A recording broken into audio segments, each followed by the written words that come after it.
Good morning. हम लोग start कर रहे हैं sexual reproduction in flowering plants. इस चैप्टर में जो भी इम्पोर्टेंट लाइंस थी वो सारी मार्क कर रखी हैं और बाकी जो बहुत इम्पोर्टेंट नहीं है हमें ऑलरेडी पता है वो मार्क नहीं किया है, बट वो मैं एक बार शॉर्ट में बता देती हूँ। ये सेक्सुअल रिप्रोडक्शन होता है किसमें? एंजियोस्पर्म्स में। The process of sexual reproduction in flowering plants, angiosperm. Flower a fascinating organ of है एंजियोस्पर्म। जैसे फ्लावर्स हैं, इनके बहुत सारे यूजेस होते हैं। हम एज अ ऑर्नामेंट यूज़ करते हैं, रिलीजियस पर्पस के लिए यूज़ करते हैं। ऐसे बहुत सारी चीज़ें हैं जिसमें हम फ्लावर्स का यूज़ करते हैं। अभी हम इन सब के बारे में डिटेल में पढ़ेंगे। ये वाला इस पार्ट होता है, ये होता है स्टाइल, ये होता है स्टिग्मा, ये होता है एंथर, ये जो पूरा है ये होता है पेटल, और ये जो लॉन्ग स्टॉक लाइक स्ट्रक्चर है ये इसको कहते हैं हम फिलामेंट। ये होता है सेपल और ये होती है ओवरी। ये इतना हम सबको पता ही है। अब इसके बाद हम शुरू करते हैं प्री फर्टिलाइजेशन इवेंट। अब प्री फर्टिलाइजेशन में पढ़ेंगे मतलब फर्टिलाइजेशन से पहले का टाइम पीरियड। उसमें स्ट्रक्चर और इवेंट, जैसे जो एंड्रोशियम पार्ट है उसको हम कहते हैं मेल रिप्रोडक्टिव ऑर्गन और गाइनोशियम को हम कहते हैं फीमेल रिप्रोडक्टिव ऑर्गन। यहाँ में पढ़ना है स्टेमन, microsporangium and pollen grain. स्टेमन long cylindrical stock called है फिलामेंट। ये हमने देखा था कि जो लॉन्ग सिलेंड्रिकल स्टॉक था उसको हम फिलामेंट कहते हैं। And terminal generally bilobed structure called anther, और इनके ऊपर जो लगा होता है बाइलोब्ड स्ट्रक्चर उसको हम एंथर कहते हैं। The proximal end is attached to the thalamus of the petal and the number of stamen and the length of the stamen are variable in different species. मतलब ये सब में लेंथ छोटी बड़ी हो सकती है। और ये जो एंथर होता है ये बाइलोब्ड स्ट्रक्चर को होता है। ईच लोब हैविंग टू थीकम, जिसको हम डायथिकस कहते हैं, and the longitudinal groove run length wise separating the theca. जैसे देखो ये है एंथर, ये वाला स्ट्रक्चर, और ये दिखाया है इसका 3D डायग्राम। इसमें क्या है कि इसमें और इसका ये ऐसा टेट्रागोनल स्ट्रक्चर होता है consisting of a 4 microsporangia located at the corners and 2 in each lobes. The microsporangia developed further and become a pollen sac, extend longitudinally all through the length of the anther and are packed with the pollen grains. हमने देखा anther के अंदर क्या था? Tetragonal structure जिसके अंदर 4 माइक्रोस्पोरेंजियास होते हैं, और 4 ये जो माइक्रोस्पोरेंजिया होते हैं further developed and become a pollen sac, और ये जो pollen sac they extend longitudinally all the length of the anther and packed with the pollen grains. इनमें होते हैं पॉलन ग्रेन्स। अब इसके बाद हमें स्ट्रक्चर ऑफ माइक्रोस्पोरेंजिया पढ़ना है। Microsporangia pair near the circular in outline and it generally 4 wall layer. एक होती है एपिडर्मिस, फिर होती है एंडोथीशियम, मिडल लेयर, और फिर आती है टेपिटम। अब इसमें आउटर जो 3 लेयर्स होती है उनका काम होता है function of the protection and help in dehiscence of anther and release the pollen. The innermost wall layer is the tapetum. It nourish and developing pollen grain. Cell of the tapetum possesses a dense cytoplasm and generally have more than one nucleus. जैसे अभी तक हमने pre fertilisation में देखा क्या क्या कि जो एंड्रोशियम पार्ट होता है उसको हम मेल रिप्रोडक्टिव ऑर्गन कहते हैं, गाइनोशियम को हम फीमेल रिप्रोडक्टिव ऑर्गन कहते हैं।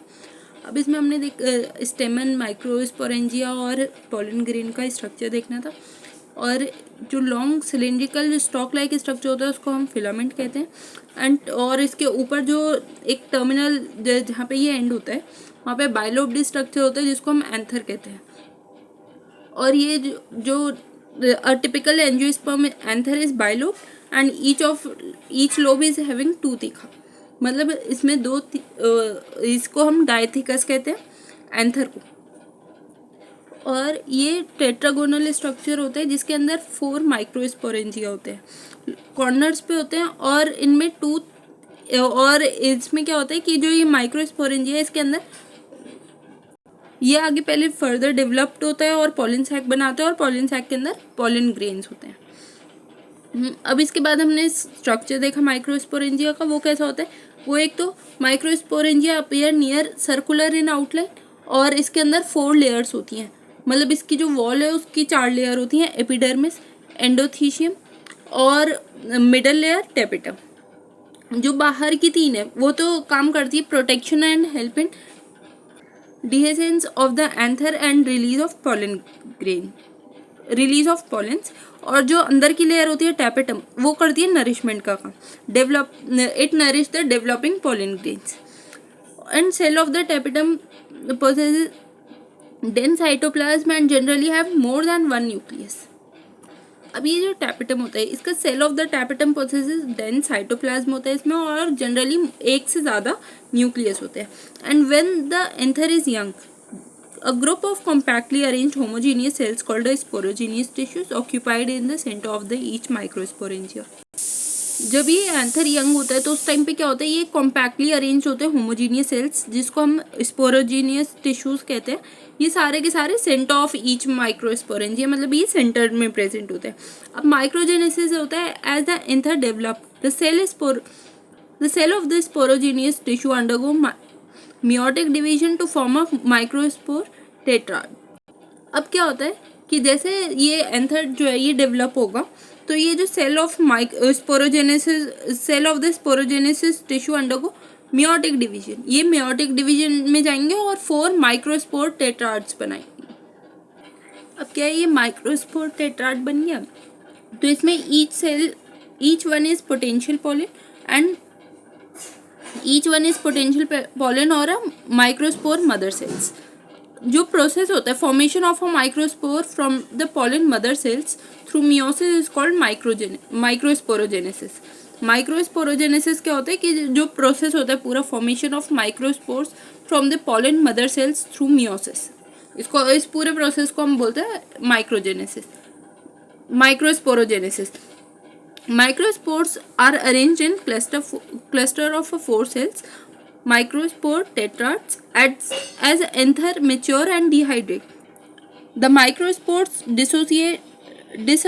dissociate from each other and develop into the pollen grains. Inside each microsporangia, several thousand of microspores or the pollen grain are released in dehiscence of the anther। मतलब इसमें अब हुआ क्या, जो ये cells होते हैं each cell of the sporogenous tissue, ये कैपेबल होते हैं एक माइक्रोस्पोर टेट्राड बनाने के लिए। इनमें क्या होता है कि जो each one is potential pollen और अ माइक्रोस्पोर मदर सेल्स। तो इसमें क्या होता है कि जितने भी होते हैं ये सारे के पोटेंशियल पोलन या फिर माइक्रोस्पोर मदर सेल्स होते हैं, और इनमें जो प्रोसेस होता है process of the formation of microspore from pollen mother cells through meiosis, इस पूरे प्रोसेस को हम माइक्रोजेनेसिस कहते हैं।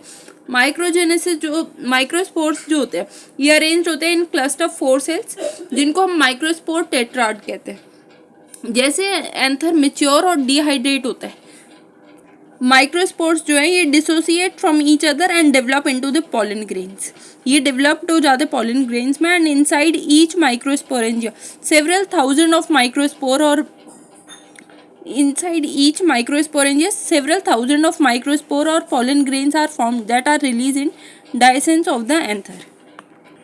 अब इसमें एक माइक्रोस्पोरेंजिया में बहुत सारे माइक्रोस्पोर पोलन और या फिर पोलन ग्रेन्स होते हैं जो कि रिलीज होते हैं डायसेंस ऑफ एंथर में। इसमें pollen grain, the pollen grain represent the male gametophyte. देखो अब ये ए वाला जो है ये ए वाला है यंग एंथर का ट्रांसफर सेक्शन। इसमें क्या है कि हमने देखा था कि जब जो एंथर होता है जब यंग होता है तो उस टाइम पे कॉम्पैक्टली अरेंज्ड होमोजीनियस सेल्स होते हैं जिनको हम स्पोरोजेनस टिश्यूज कहते हैं। तो इसके अंदर इन्होंने दिखाया ये है, ये लास्ट लेयर, ये है टेपिटम इनर मोस्ट लेयर, ये अंदर है ये स्पोरोजेनस टिश्यू। फिर उसके बाहर वाली होती है ये वाली सेकेंड वाली, ये है एंडोथीशियम। फिर ये सबसे बाहर की होती है एपिडर्मिस, ये होता है कनेक्टिव, और इनके बीच की ये वाली होती है मिडल लेयर। अब इसके बाद में ये दिखाया मतलब इसका मतलब enlarge view of one microsporangia, ये सिर्फ इतना पार्ट को इसको एनलार्ज करके दिखाया। अब इसके अंदर क्या क्या होता है, एक होता है एपिडर्मिस सबसे बाहर वाली लेयर जैसा हमने देखा, फिर उसके अंदर होती है एंडोथीशियम, फिर उसके बाद आती है ये मिडल लेयर, फिर सबसे अंदर इनर मोस्ट लेयर होती है टैपिटम, और ये जो अंदर होते हैं ये होते हैं माइक्रोस्पोर मदर सेल्स। ये है मैच्योर, डाइस एंड एंथर। इसमें देखो ये सारे के सारे हैं पॉलन ग्रेन्स। अब ये कुछ टाइप के दिखाए गए हैं कि पॉलन ग्रेन ऐसे भी होते हैं, ऐसे भी होते हैं और ऐसे भी होते हैं, जो ये आगे से पॉइंटेड होते हैं। इनका अलग अलग स्ट्रक्चर, शेप, साइज ये सब हो सकता है, डिज़ाइन, ये सारी की सारी चीज़ें मतलब अलग अलग स्पीशीज़ में अलग अलग टाइप के हो सकते हैं। Pollen grain are generally spherical, measuring about 25 to 50 micrometre in diameter. इनका डायमीटर होता है 25 to 50 माइक्रोमीटर्स का। एंड प्रोमिनेंट 2 लेयर्ड वॉल, इनमें 2 लेयर होती है, एक्साइन और एंटाइन। एक्साइन में क्या होता है, the harder outer layer is exine made up of sporopollenin which is the most resistant organic material. Sporopollen which of the most resistant organic material known. ये high temperature और strong acid alkaline atmosphere ऐसी चीज़ों को भी tolerate कर लेता है। और ऐसा कोई एंजाइम नहीं है जो कि इसको डिग्रेड कर सके। No enzyme that degrade sporopollenin is so far known, मतलब अभी तक जितने भी पता है उनमें ऐसा कोई एंजाइम नहीं है। इस pollen grains exine has the prominent aperture called a germpores which where sporopollen is absent. इनमें क्या होता है, pollen grains में एक्साइन में एक prominent aperture होता है जिसको हम जर्म पोर्स कहते हैं, वहाँ पे sporopollen एब्सेंट होता है। pollen grains are well preserved as a fossil because of the presence of sporopollen. ये important लाइन है, ये PYQ है।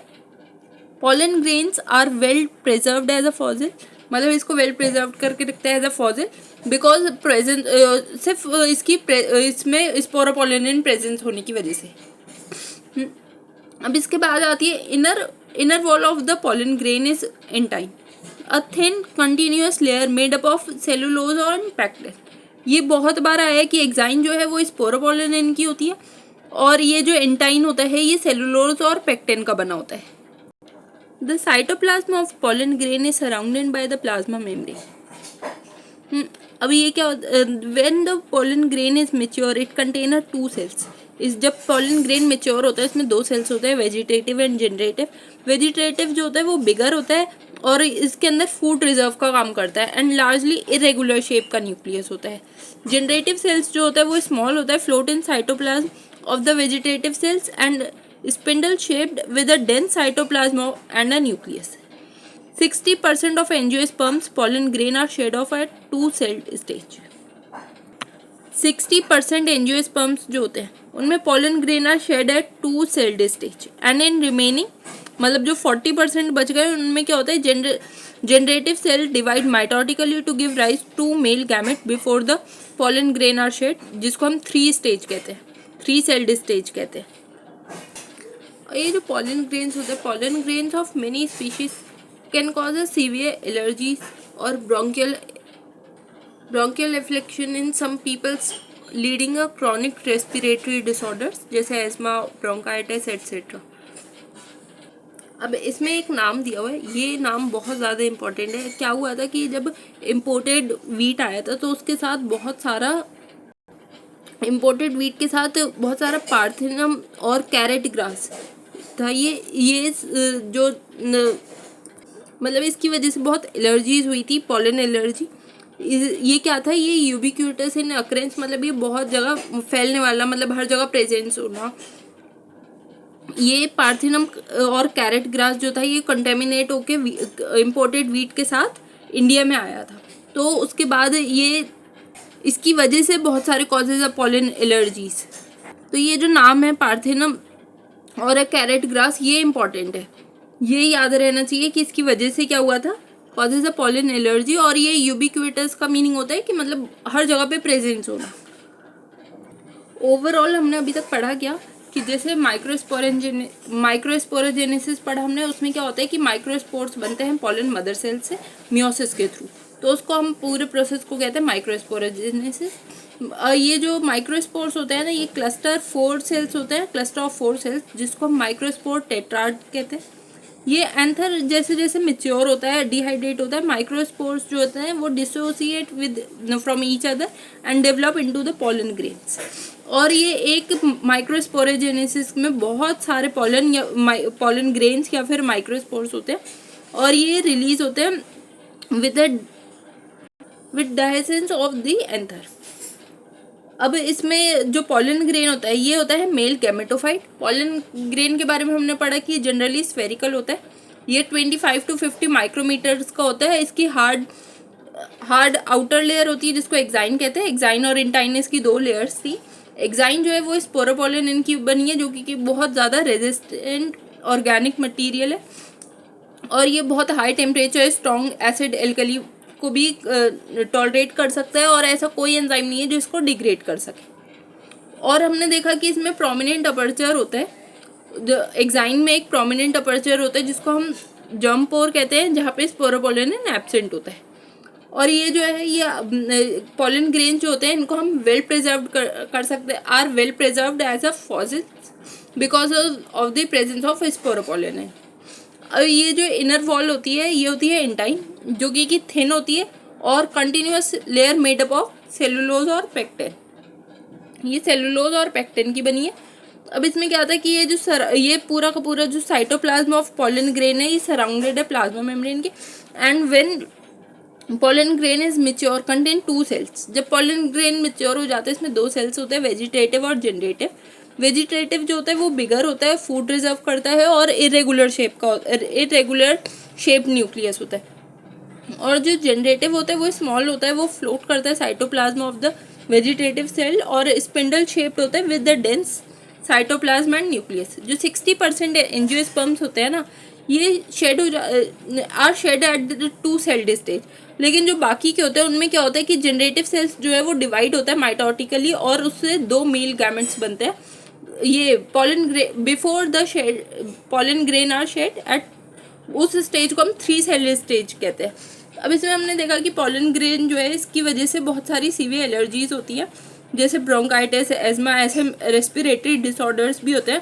क्या हुआ था कि जो इम्पोर्टेड वीट आया था इंडिया में तो उसके साथ बहुत सारा ये पार्थिनम और कैरेट ग्रास भी आया था contaminated with imported wheat and और ये ubiquitous in occurrence and causes pollen allergies.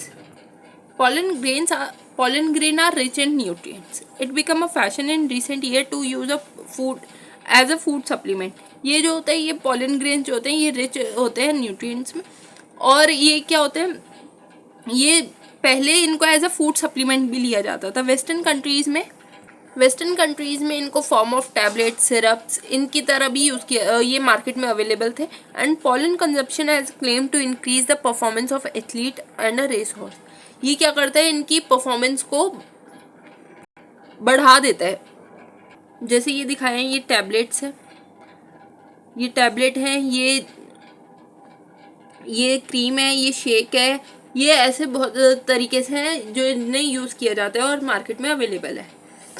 अब इसके बाद हमने और क्या है इसके बाद the period for which pollen grain remain viable is highly variable to and some to extend depend on the prevailing temperature and humidity. अब ये जो पीरियड होता है ना इनका मतलब ये जब तक ये काम कर सकते हैं ये सब में अलग अलग होता है और ये डिपेंड करता है इनके टेम्परेचर और ह्यूमिडिटी पे। जैसे in some cereals such as rice, wheat, pollen grain lose viability within 30 minutes of their release and in some membrane of the Rosaceae, Leguminaceae and Solanaceae maintaining viability for a month। मतलब कुछ में जैसे जो serials हो गए जैसे rice, wheat इनमें क्या होती है कि इनमें 30 मिनट तक की होती है, लेकिन बाकी के ये जो अदर मेम्ब्रेन्स बाकी के जो है and in some members of the Rosaceae और लेग्यूमिनेसी, सोलानासीन में क्या होते हैं वाइबिलिटी पीरियड कुछ महीनों तक का होता है। और अगर हम चाहें कि इनको ये 1 साल तक इनको प्रिजर्व करके रखें to store a pollen grain for a year in liquid nitrogen जिसका -196 degree Celsius, stored pollen can be used as a pollen bank similar to a seed bank in crop breeding programmes. तो हम pollen grain को भी ऐसे store करके रख सकते हैं, उसके लिए हमें साल तक के लिए उसके लिए क्या होना चाहिए लिक्विड नाइट्रोजन जिसका टेम्परेचर होना चाहिए -196 डिग्री सेल्सियस। तो उस पर हम उसको as a store pollen can be used as a pollen bank similar to a seed bank, जैसे सीड बैंक होते हैं इन क्रॉप्स ब्रीडिंग प्रोग्राम्स। अब इसके बाद आते हैं पिस्टिल और मेगास्पोरोजियम, पिस्टिल, मेगास्पोरेंजियम और ओव्यूल और एम्ब्रियोसेक। जो गायनेशियम होता है, गायनेशियम रिप्रेजेंट करते हैं female reproductive part of flowers को। अगर ये एक पिस्टिल का है तो मोनोकार्पिलरी, अगर ये बहुत सारे पिस्टिल का है तो multicarpellary. And when there are more than one pistil fuse together, इसको बोलते हैं सिंकार्पस। और मे फ्री, और जब ये फ्री हो तो उस कंडीशन को हम बोलते हैं एपोकार्पस। मतलब एक से ज़्यादा पिस्टल जब फ्यूज होंगे साथ में तो सिंकार्पस, अगर ये फ्री होंगे तो ये apocarpous condition. Each pistil are 3 parts, इसके 3 पार्ट्स होते हैं। Stigma, style, ovary. जो स्टिग्मा होता है वो landing platform for the pollen grains. Style is the elongated cylindrical part of the beneath the stigma. Stigma के नीचे जो पूरा लॉन्ग सिलेंड्रिकल पार्ट होता है उसको हम स्टाइल कहते हैं। और ये जो बेसल पार्ट होता है, बेसल बल्ज पार्ट होता है, इसको हम ओवरी कहते हैं। Inside the ovary, ovarian cavity, locules and the placenta is located inside the ovarian cavity. और ये जो प्लेसेंटा होता है ये ओवरियन कैविटी के अंदर होता है। ओवरियन कैविटी को हम लोक्यूल भी कहते हैं। Arising from the placenta are megasporangia, commonly called ovules. The number of ovules 1, एक जिसमें होगा नंबर ऑफ ओव्यूल जिसमें सिर्फ मे बी इन ओवरी में बी 1, जिसमें एक ही होगा वो होता है वीट, पैडी, मैंगो। और जिसमें बहुत सारे होंगे वो होता है जैसे पपाया हो गया, वाटरमेलन हो गया, ऑर्चिड हो गया। एग्जाम्पल सारे ही इंपॉर्टेंट होते हैं। अब मेगास्पोरेंजिया, ओव्यूल ये होता कैसे है? Ovule is the small structure attach to the placenta by the stalk called the funicle and the body of the ovule fuse with the funicle in the region called hilum. अब ये जो hilum है, this hilum represent the junction between the ovule and funicle. Each ovule has the 2 protective envelope called the integument. Integument encircle the nucleus except the tip where a small opening called a micropyle is organized, and opposite the micropyle end is the micropylar end is the chalaza representing the basal part of the ovule. Enclose the integument is a mass of the cells called a nucleus, and the cell of the nucleus are abundant reserved food material located in the embryo sac or the female gametophyte. An ovule generally a single embryo sac formed from a megaspore. देखो हम ये बात कर रहे हैं ये इस वाले स्ट्रक्चर की, ये डी पार्ट। इसमें क्या है? Ovule is a small structure attached to the placenta by the mean of stalk called a funicle. ये यहाँ फनिकल से ये वाला पूरा का पूरा जो स्ट्रक्चर है ये पूरा अटैच्ड होता है। And the body of the ovule fuse with the funicle in the region called a hilum. ये वाला जो रीजन होता है ये होता है हाइलम। ये क्या होता है? The body of the ovule is fuse with the funicle. ये पूरा था फनिकल, ये पूरा का पूरा ये जो जहाँ से ये पूरा अटैच्ड होता है इससे, ये वाले पार्ट को हम इधर इस पॉइंट को कहते हैं hilum. And the hilum represent the junction between the ovule and funicle. ये जो हाइलम होता है ये रिप्रेजेंट करता है जंक्शन ओव्यूल और फनिकल के बीच का। Ovule has the 2 protective envelope integuments. ये जो पूरा का पूरा ओव्यूल पार्ट है इसके अंदर क्या होते हैं? 2 इंटेग्यूमेंट्स होते हैं, मतलब प्रोटेक्टिव कवरिंग्स होती है जिसको हम 2 इंटेग्यूमेंट्स कहते हैं। अब इनके अंदर ये देखो, ये है आउटर इंटेग्यूमेंट और ये वाला है अंदर का इनर इंटेग्यूमेंट। जो ये होता है न्यूसिलस। ये वाला पार्ट है न्यूसिलस का। अब ये देखो, ये जो पूरा है इंटेग्यूमेंट ये न्यूसिलस को पूरा कवर करता है सिर्फ यहाँ टिप से छोड़ के। ये देखो, ये वाला जो आउटर इंटेग्यूमेंट है ये देखो, ये पूरा यहाँ कवर कर रहा है, ये टिप छोड़ दिया ये यहाँ से। और ये जो इनर वाला इंटेग्यूमेंट है ये पूरा कवर कर रहा है, यहाँ टिप छोड़ दिया। ये होता है माइक्रोपाइल।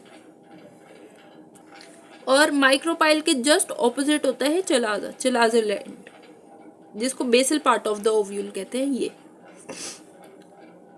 अब इसके बाद में enclosed within the integument is a mass of the cells is called a nucleus। ये यहाँ पे होते हैं ये mass of the cells जिसको हम nucleus कहते हैं। cells of the nucleus has abundant reserved food material। यहाँ पे सारा का सारा food material आके रिजर्व होता है। and located nucleus in the embryo sac or a female gametophyte। और जो ओव्यूल होता है, ovule generally has a single embryo sac formed by the megaspore. यहाँ से एक सिंगल एम्ब्रियो सैक बनता है। अब इसके बाद आता है पूरा प्रोसेस मेगास्पोरोजेनेसिस का। मेगास्पोरोजेनेसिस होता है process of the formation of megaspore from megaspore mother cell.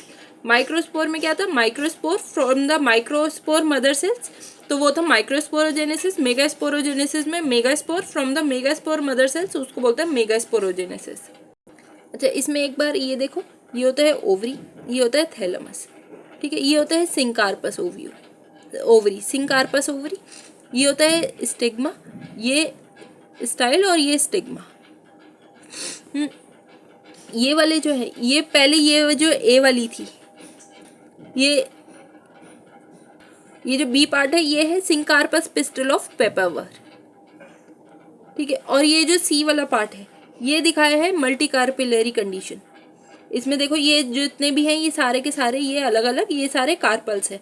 मल्टीकार्पिलरी condition है ये एपोकार्पस। ये है गाइनोइशियम ऑफ मिशेलिया का डायग्राम है ये। It is a large cell containing the dense cytoplasm and the prominent nucleus. Megaspore mother cells undergo meiotic division and result in 4 megaspores. इनमें क्या होता है, ये मेयोटिक डिवीजन होता है और जिससे 4 मेगास्पोर मदर सेल्स बनते हैं। बट इसमें क्या होता है, 3 डीजनरेट हो जाते हैं और एक फंक्शनल होता है। अब फीमेल गैमेटोफाइट के बारे में पढ़ेंगे। 1 of the megaspore is the functional while 3 are degenerate. इसमें क्या हुआ, वहाँ पे जब हम माइक्रोस्पोरोजेनेसिस में पढ़ा था उसमें भी 4 माइक्रोस्पोर्स बन रहे थे। उनमें क्या था कि ईच जो सारे के सारे थे, each one is capable of giving, मतलब माइक्रोस्पोरोजेनेसिस के टाइम पे क्या था कि जो ये 4 टेट्राड स्ट्रक्चर बन रहा था, इसमें सारे के सारे कैपेबल या फिर पोटेंशियल पॉलन, या फिर हम कह सकते पोटेंशियल पॉलन या माइक्रोस्पोर मदर सेल थे सारे के सारे। इसमें क्या है कि सारे जो 4 बन रहे हैं, 4 मेगास्पोर जो बन रहे हैं, 4 में से एक फंक्शनल होगा, बाकी के 3 डीजनरेट हो जाएंगे। Only 1 functional megaspore develop in female gametophyte, वो आगे जाके फीमेल गैमेटोफाइट बनेगा जिसको एम्ब्रियोसैक बोलेंगे। This method of embryosac formation of the single megaspore is termed as monosporic development, और इसको बोलते हैं मोनोस्पोरिक डेवलपमेंट। अब ये क्या था, पहले ये माइक्रोपाइलर एंड था, ये न्यूसिलस था, ये मेगास्पोर मदर सेल। यहाँ पे क्या है, यहाँ पे हुआ मियोटिक डिवीजन होने के बाद ये ऐसे 2 बन गए, ठीक है। और उसके बाद में 2 से ये फिर 4 बन गए, 1 2 ये 3 4, ये सारे के सारे क्या है, ये है मेगास्पोर टेट्राड। अब इनमें क्या होता है, न्यूक्लियस जो होता है ना, इनका फंक्शनल मेगास्पोर जो होते हैं ये डिवाइडेड होता है माइटोटिकली और एंड फॉर्म अ 2 न्यूक्लिया। बाद में 2 बना लेंगे और फिर आगे उनमें 2 बार और माइटोटिक डिवीजन होगा, जिसके बाद 2 से फिर वो 4 बन जाएंगे और फिर वो 8 बन जाएंगे। फिर वो अब इसके बाद क्या होगा, जैसे इसमें दिखाया है, देखो इसमें क्या हुआ, ये 2 बने, 2 से बाद में ये 4 बन गए, और ये दोबारा माइटोटिक डिवीजन होने के बाद ये 4 से 8 बन गए। और ये जब after a 8 nucleate stage cell wall is laid down leading the organisation of typical female gametophyte और एम्ब्रियोसैक, और इसके बाद ये बन जाएगा फीमेल गैमेटोफाइट या फिर एम्ब्रियोसैक। इनमें क्या होता है, 6 of the 8 are surrounded by the cell wall organised into the cells. इसमें क्या है, 6 जो है वो surrounded by the cell wall, मतलब सेल वॉल के अराउंड होते हैं, और जो 2 होते हैं बीच के वो होते हैं polar nuclei situated below the egg apparatus in the large central cell. देखो ये पूरा का पूरा तो है सेंट्रल सेल। अब इसमें ये सेंट्रल सेल हो गया, यहाँ पे क्या है, सेंटर में 2 पोलर न्यूक्लियाई आ जाते हैं, बाकी के ये जो 3 यहाँ पे और 3 यहाँ पे ये ऐसे अरेंज हो गए, ये 3 यहाँ पे साइनर्जिड फॉर्म में और ये 3 antipodals. The 3 cells group together at the micropylar end and constitute egg apparatus। ये 3 के 3 हमने देखा कि अभी ये माइक्रोपाइलर एंड की तरफ को चले गए हैं, जो कि ये तीनों के तीनों ये they constitute the egg apparatus। और इसके बाद में egg apparatus consist 2 synergid and 1 egg cell. इनमें क्या है, 2 तो साइनर्जिड होंगे और 1 एग सेल होगा। साइनर्जिड have a special cellular thickening eight the micropylar and called a filiform apparatus। इनमें क्या होता है, ये जो साइनर्जिड होते हैं ना, इनमें लास्ट में एक फिलीफॉर्म apparatus हो। देखो ये सी वाला जो स्ट्रक्चर है, इसमें पहले अभी तक हम ये पढ़ रहे थे माइक्रोपाइलर एंड ऊपर की तरफ को, तो इसमें क्या है, इसमें नीचे की तरफ बनाया, इसमें बनाया ये 2 साइनर्जिड हो गए, एक यहाँ पे ये एग सेल हो गया। इनके यहाँ पे ये जो साइनर्जिड्स होते हैं इनमें यहाँ पे ये फिलीफॉर्म अपैरेटस होता है और इसका इंपॉर्टेंट रोल होता है in guiding the pollen tube into the synergids. 3 cells are chalazal end are called antipodals. जो चलाजल एंड्स पे हैं उनको हम एंटीपोडल्स कहते हैं। अब ये जो एम्ब्रियो सैक होता है इसका ये होता है 8 न्यूक्लिएट 7 सेल्ड स्ट्रक्चर। ये बहुत बार पूछा गया है, PYQ है, 2023 में भी आया था, 23 में या 22 में, और बहुत बार आ चुका है ये क्या है, a typical angiosperm embryo sac at the maturity. इनमें मेच्योरिटी के बाद 8 न्यूक्लिएट होते हैं, 7 सेल्ड स्ट्रक्चर होता है। ये देखो, ये ऊपर वाला है, ये है चलाजल एंड, ये है माइक्रोपाइलर एंड, यहाँ पे क्या है, ये फिलीफॉर्म अपैरेटस है, ये साइनर्जिड है, एक एग सेल है, ये 2 बीच के पोलर न्यूक्लिया है, ये पूरा सेंट्रल सेल है और ये एग। इसमें हमने पढ़ा किया था मेगास्पोरोजेनेसिस में, मेगास्पोर बनेंगे जब मेगास्पोर मदर सेल से, तो उस प्रोसेस को हम मेगास्पोरोजेनेसिस कहते हैं। इनमें क्या होता है कि इनमें जब ये 4 मेगास्पोर्स बन गए तो 4 मेगास्पोर्स में एक फंक्शनल होगा, बाकी के 3 डीजनरेट हो जाते हैं। जो एक आगे जाके फंक्शनल है ये डेवलप्ड हो जाता है फीमेल गैमेटोफाइट, जिसको हम एम्ब्रियो सैक कहते हैं। ये जो एक एम्ब्रियो सैक बन रहा है एक सिंगल मेगास्पोर से, इसको हम बोलते हैं मोनोस्पोरिक डेवलपमेंट। इनमें क्या होता है कि जो फंक्शनल न्यूक्लियस, जो फंक्शनल का न्यूक्लियस था वो जो है वो आगे जाके माइटोटिकली डिवाइड होता है, 4 बन जाते हैं, 4 से फिर 4 न्यूक्लिएट हो जाते हैं, फिर 4 से 8 हो जाते हैं। उसके बाद में ये जो फीमेल गैमेटोफाइट है, जब ये 8 न्यूक्लिएट होता है उस टाइम पे इसके जो 6 होते हैं वो सराउंडेड होते हैं सेल वॉल के अराउंड, और जो बीच के 2 होते हैं वो होते हैं 2 पोलर न्यूक्लिया जो सेंटर में होते हैं। उसके अलावा हमने देखा कि ये जो 3 एग सेल्स थे ये एक जगह पर जाकर ये एक तो 2 साइनर्जिड हो जाते हैं और एक एग सेल हो जाते हैं, एक ये होता है माइक्रोपाइलर एंड पे, और जो चलाजल एंड पे वहाँ पे 3 एंटीपोडल्स बन जाते हैं। इसका जो ये टोटल होता है a typical angiosperm embryo sac at the maturity, ये 8 न्यूक्लिएट 7 सेल्ड का होता है। यहाँ अब हमें स्टार्ट करना है अगला पॉलिनेशन हम करेंगे नेक्स्ट वीडियो में। यहाँ तक अगर कोई भी डाउट है आप कमेंट में पूछ सकते हो। वीडियो अच्छा लगा हो तो वीडियो लाइक करो, चैनल सब्सक्राइब करो। Thank you.